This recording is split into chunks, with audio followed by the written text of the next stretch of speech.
struggling freelance photographer Alfred Wertheimer did not know who Elvis was in 1956. He was hired by RCA Records to photograph this 21-year-old recording artist from Mississippi. Although he was popular with the young girls, Elvis was not yet the legend he was about to become. He rode with Elvis on the train. He went with Elvis to dinner. You don't find that ever again in this kind of photojournalist mode. Plus the fact that he recognized that, maybe I shouldn't say, he didn't recognize how great this guy was going to really be.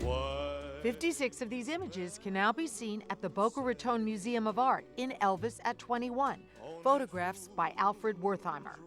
This new Smithsonian exhibition is traveling to museums around the country through 2013. Executive Director of the Boca Museum of Art, George Bolgi, views this show as a rare opportunity to get to know Elvis. There are photographs here that have never even been seen before, and this is only the first time that a photographer has gotten that close to an artist. I mean, you see him in the bathroom brushing his teeth. I mean, there's no artist that gives that, there's a photographer, and it has to play a lot with the paparazzi today, how they keep him away. This is, he embraced this guy.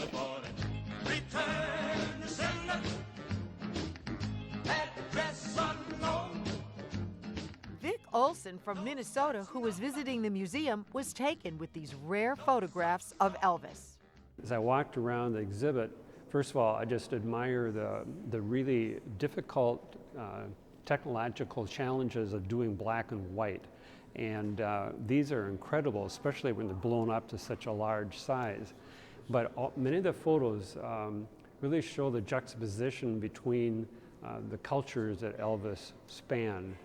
There are some that show the segregation of the time. He came out of the South that was segregated in many ways, and yet he was bridging the gap between black and white, traditional black and white music. Why don't you swing down, sweet cherry stubbing, let me ride. Swing down, cherry. The show surpassed Sharon Blumberg's expectations. I did not know what to expect because I have not seen any of these pictures before. So it's really amazing to see the details of his life at that point when he was still so young and just becoming famous.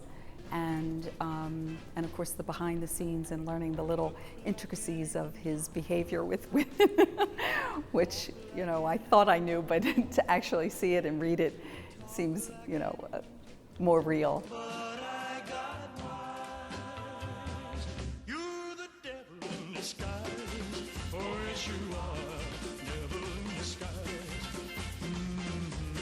Wertheimer, who is 80 years old today, is the son of Jewish parents who left Nazi Germany in 1936 when he was 6 years old. He grew up in Brooklyn. George Bolgi sees Wertheimer as a fine and talented photojournalist. You notice that there is an artist behind the camera. You notice the compositions. You notice what he sought. You notice the salient moment he was going for.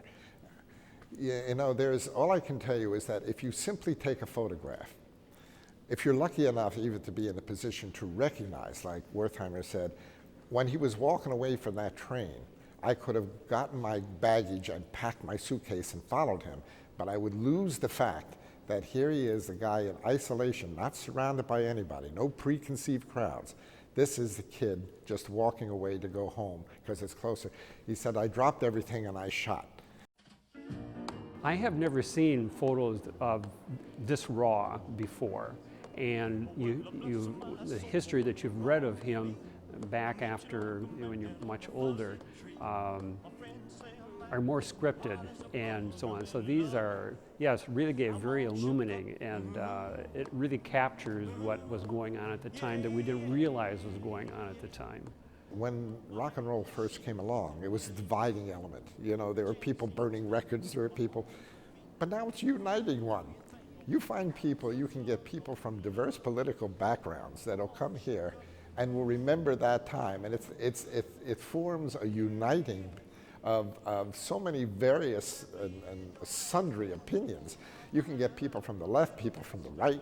They come here, but they remember Elvis and when I was a kid, and when we're going to get back to that time, and when we all were a part and proud of being a part. And that's what really, if a museum is functioning, it shouldn't be just this storehouse. It should be the closet reminding you about your past glories.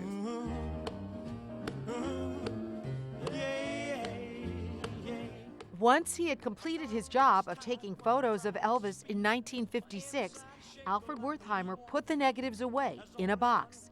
He left professional photography and went into business. It was not until Elvis died in 1977 that the foundation contacted him. Wertheimer's old photos of Elvis were valuable once again.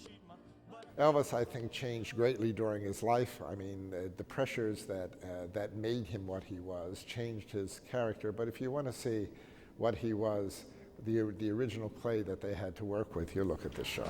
You ain't never caught a rabbit. You ain't no friend of mine.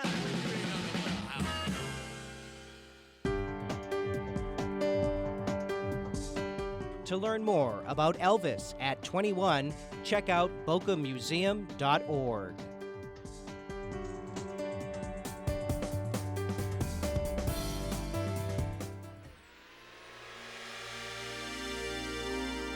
The preceding program was a production of WLRN Public Television.